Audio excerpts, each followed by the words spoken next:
pergunta mais muito grande, talvez, mas eu queria ter o depoimento, a tua reflexão sobre esse gênero tão particular que é o parecer, né? O futuro do parecer jurídico. Porque o parecer jurídico pressupõe toda uma série de premissas, né? Então, de que existe um jurista, não? Que tem prudência, que consegue construir uma solução. Bom, mas agora nós temos uma revolução tecnológica. O processamento de informação é automatizado. Sem falar de pressões as mais diversas para a tomada de decisão, né? Dos lobbies legítimos e ilegítimos que existem, né? No Brasil e fora, a Lures também. Esse gênero tão peculiar, né? De um sábio prudente que constrói uma solução, tem futuro? O parecer jurídico vai ter uma vida? O que o senhor imagina? O meu primeiro contato com a ideia do parecer e da figura do parecerista, não, aconteceu com meu pai, né? Meu pai era dentista, não era jurista, né? Mas eu me lembro que em algum momento da minha vida, não, ele chegou para mim e disse isso: você, talvez olhando o meu espírito assim teórico, voltado para a teoria do direito, não, ele falou assim: você devia se tornar parecerista. E eu me lembro que sorri para ele e falei assim: ninguém se torna parecerista, não há como, não. Você é tornado parecerista, mas você não se torna parecerista. Foi a minha resposta a ele, pelo menos vendo o que acontecia, não.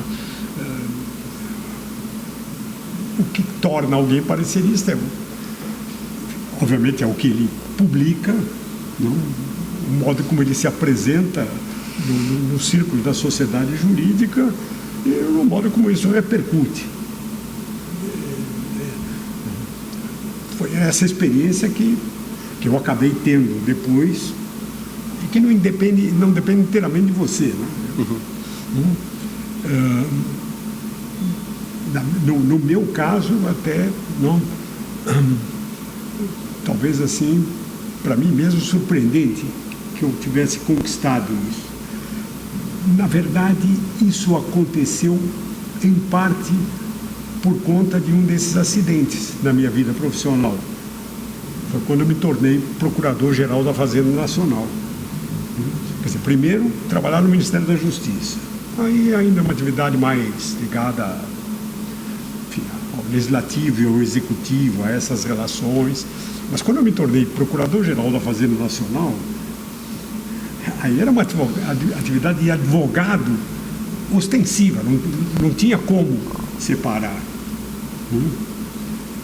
Foi por conta dessa atividade, na volta, que de repente eu comecei a ser procurado para dar pareceres, enfim, Procurador-Geral da Fazenda Nacional, Direito Tributário, comecei a ser procurado.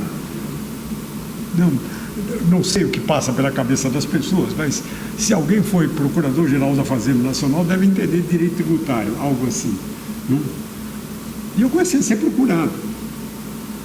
Me lembro que um grande amigo meu, que foi professor aqui no meu departamento, Geraldo Ataliba, que era um tributarista conhecido na época, até hoje citado, foi um homem que procurou me trazer para essa área. Ele me convidava para os congressos que ele criava de direito tributário. Me lembro que quando eu fazia as minhas apresentações, a primeira coisa que eu dizia para a plateia, eu falei assim: eu não sou tributarista, me perdoe, vou falar alguma coisa, mas não sou tributarista. Mas dizia alguma coisa, né? Me lembro também de gente que ouvia as palestras, que chegava para mim e dizia: gosto do jeito que você fala, porque você diz coisas de direito tributário que ninguém diz. É claro, era a formação de filosofia, de teoria geral, que provocava isso. Bom, por conta disso eu entrei nesse mundo de pareceres. pela via do direito tributário, pelo fato de eu ter trabalhado no Ministério da Justiça pela elaboração ou reelaboração da nossa lei de direito da concorrência, também entrei na advocacia da concorrência e também pareceres na área de direito da concorrência. E depois, não sei bem por que cargas d'água, talvez por conta uma espécie de reflexo da minha formação de filosofia do direito e de teoria geral do direito, eu comecei a ter pedidos de pareceres em todas as áreas. Comecei na hora parecer em direito constitucional, direito comercial, direito civil, direito administrativo. No meu caso, eu me lembro, os meus colegas de escritório até diziam isso, você só recebe pedido de parecer de questões extremamente difíceis. Eu era procurado, aliás, sou até hoje, para questões para as quais o advogado não tem saída. Em geral, é assim que eu sou procurado. Ou seja, sem querer, eu acabei criando um perfil de parecerista que não era o usual. O parecerista era, dentro de um contexto, essa figura que você bem descreveu, do prudente, do jurisprudente, daquele que tem essa ciência mais abrangente e que é capaz de dar, por assim dizer, teoricamente, uma palavra que se respeita e que simplesmente reforça, por assim dizer, o universo usual. O parecerista é chamado, ou seja, para uma controvérsia jurídica, mas para apoiar teses em termos daquilo que, vamos dizer assim, o senso comum jurídico aceita. Essa era a figura do parecerista. Acho que até hoje ainda é assim. Eu entrei nesse universo de uma forma um pouco diferente. Eu entrei para brigar, enfim, muitas vezes para quebrar o senso jurídico comum, para inventar saídas, aliando a isso uma ideia de respeito, enfim, de alguém que é diferente, que pensa o direito de um outro jeito, mas que é capaz de... E algumas coisas que eu fui dizendo acabaram vingando, virando o senso comum depois. Mas no momento que eu falava, não estava simplesmente dando apoio a um lado desse senso comum. Bom, isso no que diz respeito à minha atividade como parecerista, e até hoje, as questões que eu recebo são questões difíceis. Eu não tenho... É muito raro eu ser procurado para reforçar uma tese conhecida. Eu acho que na minha vida, talvez em tudo que eu fiz, um ou outro, mas é muito raro. Em geral, eu sou procurado para discutir uma coisa para a qual ou não há tese nenhuma, ou precisa descobrir uma outra tese. É assim que eu trabalho. A outra figura mais usual, que é o do parecerista, essa, talvez nesse mundo, pela descrição rápida que você fez e que eu aceito, que é o que está acontecendo, primeiro, um mundo em que o acesso tecnológico à informação é muito maior e muito mais rápido. Imagine, a figura de um parecerista, estilo Miguel Reale, por exemplo, a sua época, ou de todos os dogmáticos que nós conhecemos, nas respectivas áreas, era muito ligada a uma informação que ele detinha e que a grande maioria não detinha. Era assim que se criava a figura do parecerista. Enfim, alguém que fosse, por exemplo, professor de direito civil, tinha, presuntivamente, de fato, tinha um cabedal de informação teórica. E bibliotecas também. E bibliotecas que ninguém tinha, ou para o qual o acesso era muito difícil. Então, quando um advogado procurava um mestre para dar um parecer, era porque existia essa presunção e a dificuldade do outro lado. No mundo que nós vivemos, bom, isso aos poucos foi sendo diluído, mas no mundo que a gente vive, o acesso à informação acabou de ser uma barreira. Com a informação trazida pela inteligência artificial, esse acesso é muito rápido e é muito difuso. Qualquer um pode ter, basta que você tenha o acesso tecnológico, que você domine a técnica, você tem acesso. Não, inclusive com esse GPT, etc., você não só tem acesso à informação, como uma informação elaborada. É muito fácil você conseguir isso. Nesse terreno, acho, a figura do parecerista começa a ficar abalada, daquele parecerista que detém a informação e tem um nome para fortalecer uma das posições do senso comum jurídico. Isso começa a ficar talvez um pouco mais difícil. Não desaparece ainda. Não desaparece. E não desaparece mesmo, aí falando da experiência aqui brasileira, no momento em que a gente vive, enfim, uma jurisdição envolvendo aí juízes, advogados, promotores, onde, digamos assim, o contato pessoal, lobby, passa a contar muito. Conta, isso é inegável, sem dúvida. Mesmo assim, eu acho que ainda existe, às vezes, a procura do parecerista com essa visão mais tradicional, como uma fórmula de dar respeitabilidade a essa advocacia ou essa jurisdição de contato e de lobby, com todas as suas possíveis perversões que infelizmente existem. É uma figura que tende a desaparecer? Bom, a pergunta existe até para a própria advocacia, O que vai se tornar a advocacia? Essa é uma pergunta que a gente tem que fazer, sem dúvida. Não para daqui 2 anos, 3 anos, talvez eu não sei como é que vai ser daqui a 50 anos. A faculdade daqui a 2 anos faz 200. Não sei como será daqui a 250 anos. Talvez a gente até possa se perguntar, existirá ainda a faculdade de Direito? Ou nós estaremos vivendo outras coisas? Que mundo será esse?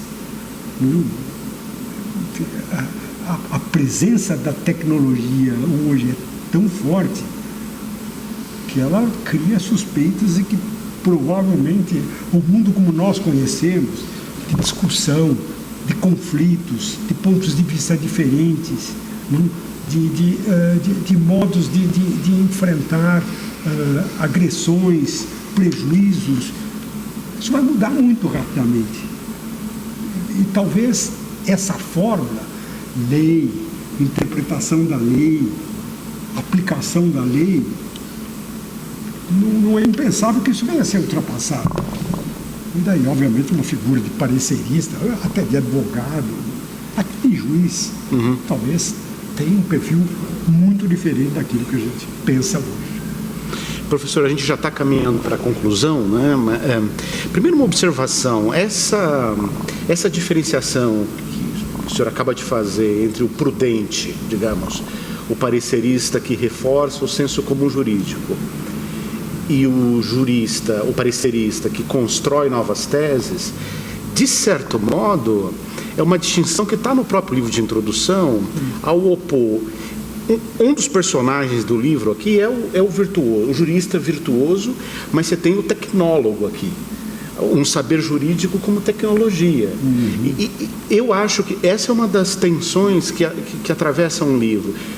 Vez e outra aparece aqui o jurista virtuoso, que pensa o justo, que é depositário de uma tradição, mas aí tem momentos do livro em que a ênfase passa a ser a decidibilidade, direito como saber tecnológico, que não problematiza suas premissas e que cria novas teses.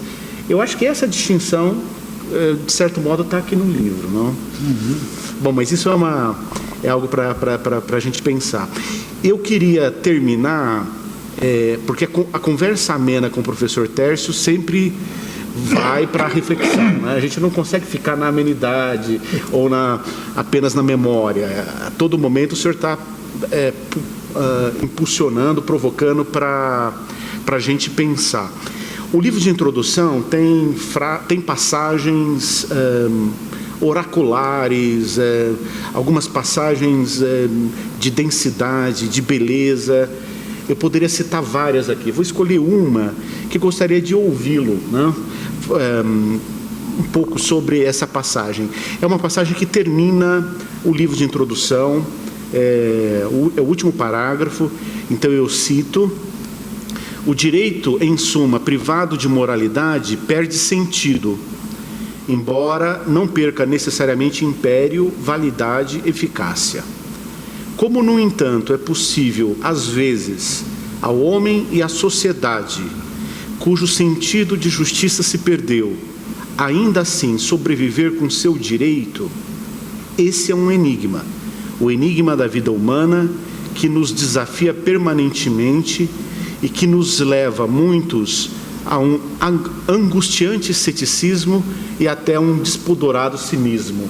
Aqui aparecem dois outros personagens, né? O cético e o cínico. Mas gostaria de, para concluir, né, como um registro, o que o senhor gostaria de dizer a partir dessa passagem? Essa passagem está inserida no livro, uma discussão sobre a relação entre moral e direito e uma discussão sobre a justiça.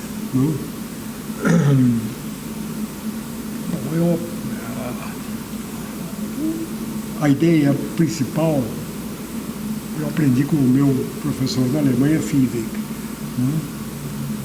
que dizia isso nas aulas e nas discussões, algo que me marcou muito. A frase dele era: a justiça é um conceito. Claro, nós temos todos os conceitos de justiça. Justiça como igualdade, como proporção, e assim vai. Mas, acima de tudo, justiça é um problema, dizia ele. É o problema do direito e da ciência do direito.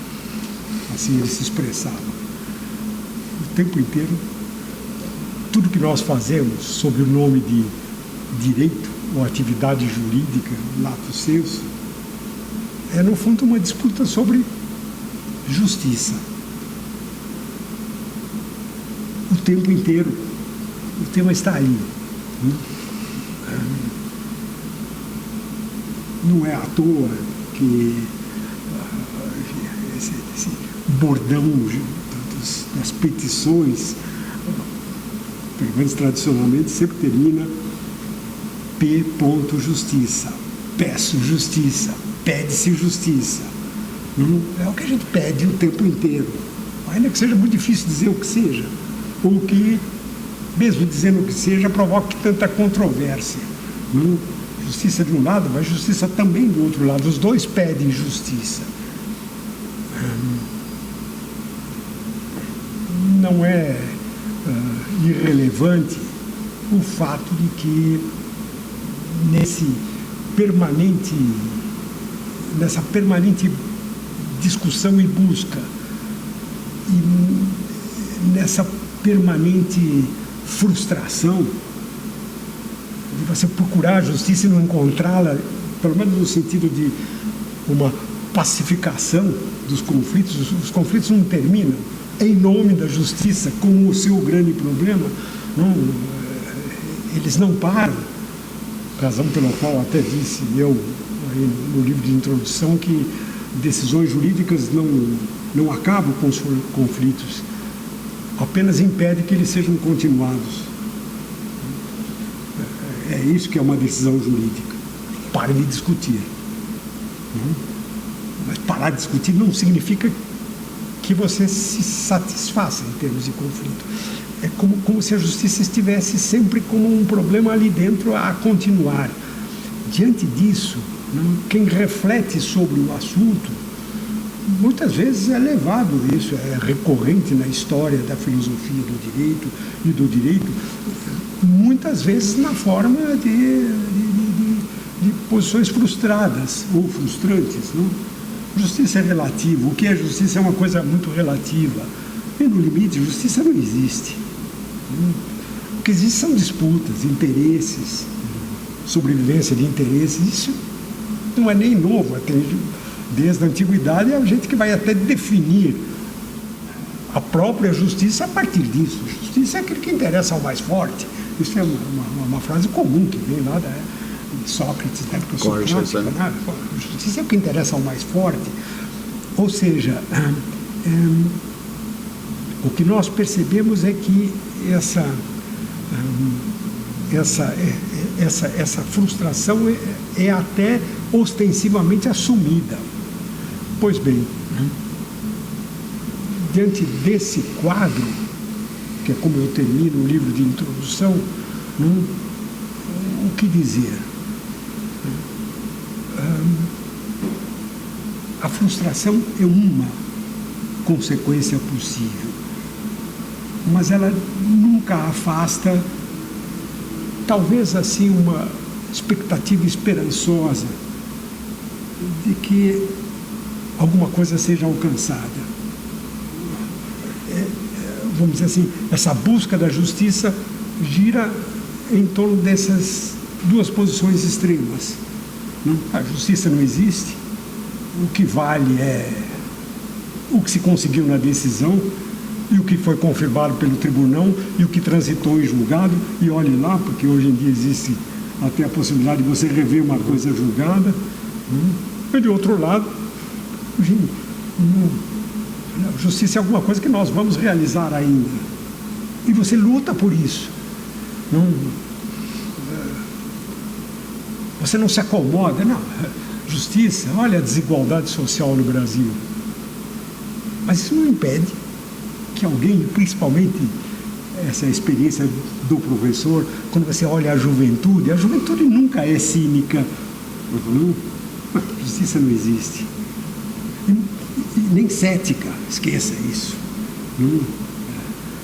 Ao contrário, ela começa querendo realizar aquilo que na cabeça dela é a justiça. Ela luta contra a desigualdade. Talvez com o correr dos anos vá ficando uma luta difícil. A experiência vai até mostrando, não vai acabar. Enfim, isso é uma utopia, a palavra é exatamente para isso mesmo, não tem lugar, né? Não tem lugar para isso. Mas há momentos na vida em que a gente acredita nisso. Nesse sentido, essa frase final tenta refletir um pouco essa situação. De um lado, a constatação de que a perda desse senso da justiça, enfim, esse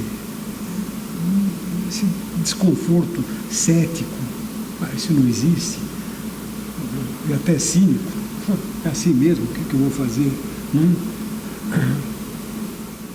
Não faz com que o direito desapareça, você continua brigando por ele, nem que seja em nome de interesse, ou seja lá o que for, você continua essa briga. Embora quando a gente olha do outro lado, a expectativa esperançosa de que você consiga alguma coisa da qual você tem a consciência de que assim seria mais justo, isso não desapareça. E é essa consciência, a frase final, que no fundo é que dá consistência ao ser humano. Quando isso desaparece, você cai no cinismo, ou cai no absoluto ceticismo, é difícil você dar essa consistência. São aqueles limites em que o ser humano se aproxima, enfim, daquilo que o Camus estudou largamente, que é o suicídio. De alguma forma você se mata, não é? Tudo perde sentido. Você chega nesse extremo. Não obstante, nem todo mundo se suicida. Tem muita gente que consegue conviver com o cinismo e com o ceticismo. E isso é que eu chamo um dos mistérios da vida humana. Perda do sentido da vida e, não obstante, seguindo a vida para frente. Obrigado, professor. Mais alguma observação final? Então, acho que fico grato dessa oportunidade. Espero que de alguma forma tenha contribuído. Senti nas suas perguntas, enfim, esse contato de uma amizade que nasceu lá no começo da década de 90, que se fortaleceu e é forte hoje. Agradeço também, enfim, a oportunidade pela faculdade. Daqui a 2 anos nós vamos fazer 200 anos. Eu disse isso para o motorista que me trouxe aqui. Eu falei, esse prédio aqui, mais 2 anos, tem mais de 200 anos o prédio. E a faculdade já está, ele falou, 200 anos? Eu falei, pois é, né? Para o Brasil é uma eternidade, 200 anos. Acho que essa entrevista, se algum valor ela poderá ter, é para talvez nos fazer pensar nesses 200 anos. Sim. Acho que o objeto das entrevistas é a faculdade. O professor é apenas um instrumento, porque está vivo, não mais do que isso.